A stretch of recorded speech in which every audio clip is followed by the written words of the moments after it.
अब while loop के पहले वाइल लूप को हम देखते हैं ये क्या काम करता है, कैसे करता है। While loop repeats a statement or group of statements while a given condition is true।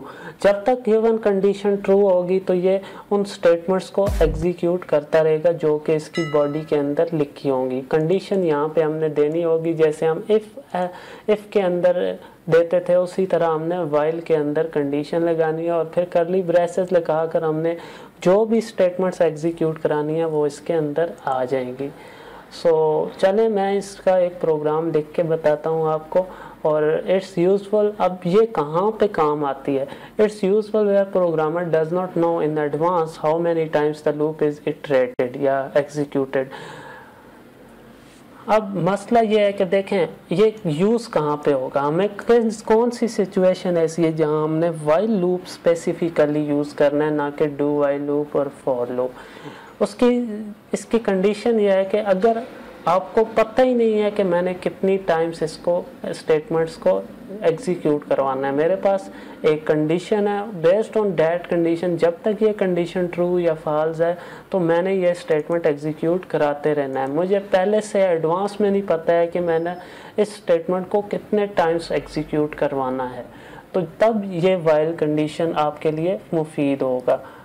तो चले मैं इसको आपको इसी प्रोग्राम को मैं आपको कराता हूँ इसके थ्रू।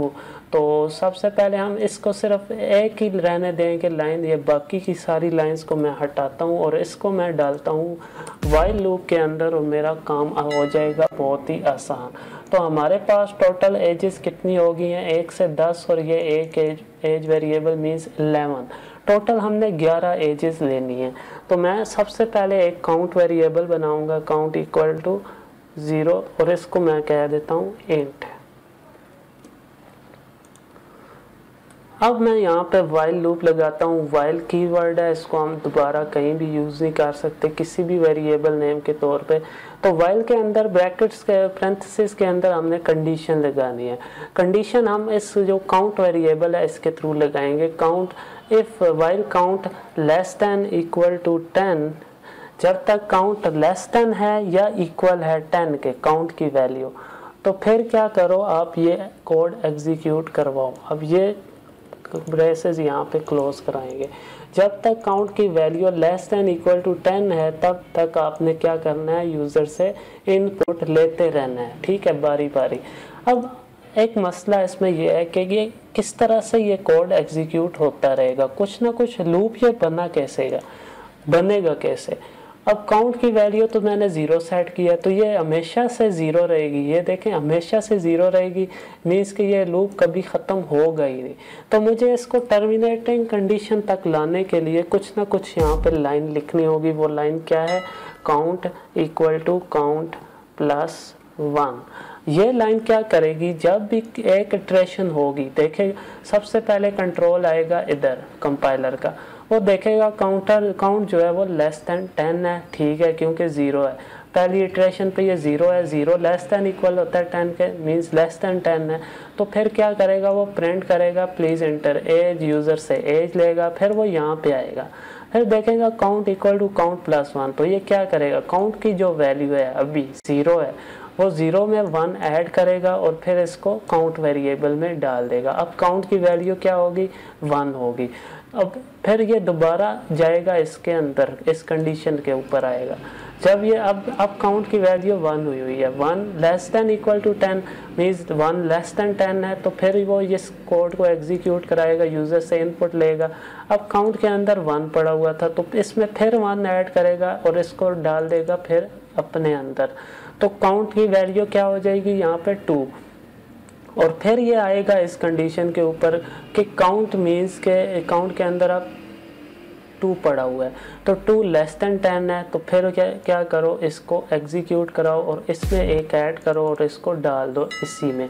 तो काउंट की 2 वैल्यू थी, अब हो जाएगी 3, फिर 3 लेस देन 10 है, फिर ये एग्जीक्यूट होगा और फिर 3 + 1 4 हो जाएगा, फिर 4, फिर इससे चेक करेगा काउंट 4 जो है वो लेस देन 10 है, मीन्स इट्स ट्रू है, तो फिर वो इसको एग्जीक्यूट करेगा। तब तक ये चलता रहेगा जब तक काउंट की वैल्यू 10 से ऊपर नहीं जाती, मीन्स काउंट की वैल्यू 10 होगी तब भी ये एग्जीक्यूट हो जाएगा, ठीक है। तो ये कोड इस तरह से वर्क करेगा। अब हम इसको चेक करते हैं, इसको एग्जीक्यूट करवाते हैं।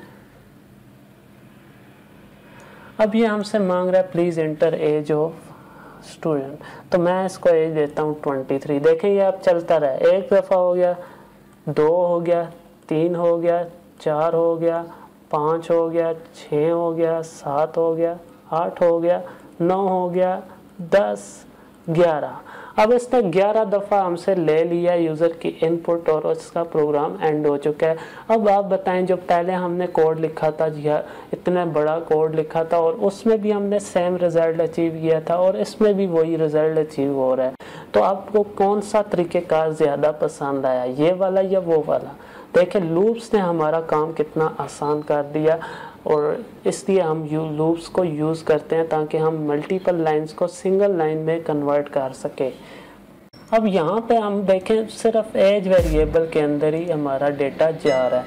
अब यहाँ पे हमने चेक लगाना है कि अगर काउंट की वैल्यू 0 है तो फिर हमारा जो एज वेरिएबल है इसके अंदर वैल्यू जाएगी। अगर काउंटर जो है उसकी वैल्यू 1 है तो फिर हमारा एज 1 के अंदर जानी चाहिए। एज काउंटर 2 होगा तो इसके अंदर 3 होगा, इसके अंदर 4 होगा, इसके अंदर।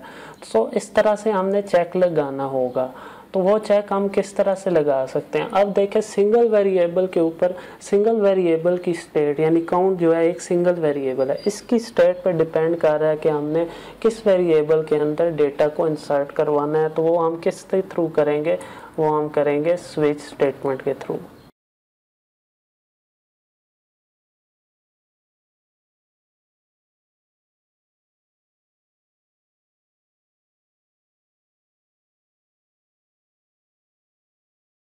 तो अब आप देख सकते हैं हम इसको स्विच स्टेटमेंट के ज़रिए किस तरह से मैंने हर एज के अंदर, हर वेरिएबल के अंदर अलग से लूप के थ्रू मैंने जो भी यूज़र इनपुट डाल रहा है उसको मैंने डाला। और आप देख सकते हैं इसको मैंने एंड में लूप की बॉडी के बाहर, ये लूप्स यहाँ पे एंड हो रहा था, एंड ऑफ वाइल लूप। और ये जो है ये क्या है, ये लाइन जो है ये एंड ऑफ स्विच स्टेटमेंट।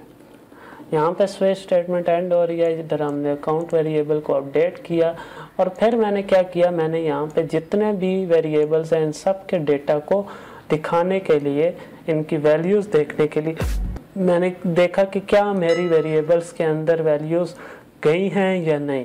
तो अब आपको दिखाता हूँ मैं अपने जो प्रोग्राम मैंने लिखा है इसमें। देखें ये वैल्यूज़ दे रहा है, अभी मैं यहाँ वैल्यूज़ डाल रहा हूँ। अब आप देख सकते हैं मैंने जो भी ऊपर वैल्यूज़ दी हैं उन सब को मैंने यहाँ पे डिस्प्ले करवा दिया। इसका मतलब ये है कि मेरे हर वेरिएबल के अंदर वही वैल्यू गई है जिसके ऊपर मैं डालना चाहता था। अब ये प्रोग्राम जो है ये ज़्यादा एफिशिएंट है जो कि हमने पहले लिखा था। तो इस तरह से हम लूप्स का इस्तेमाल कर सकते हैं अपनी डेली लाइफ की प्रॉब्लम्स में। तो उम्मीद है आपको यह वीडियो पसंद आ रही होगी। अगर पसंद आ रही है तो इस वीडियो को ज़रूर लाइक कीजिएगा। अच्छा, यहाँ पे एक बात मैं बताता चलूँ, ये जो स्टेटमेंट है इसको हम कैसे लिख सकते हैं?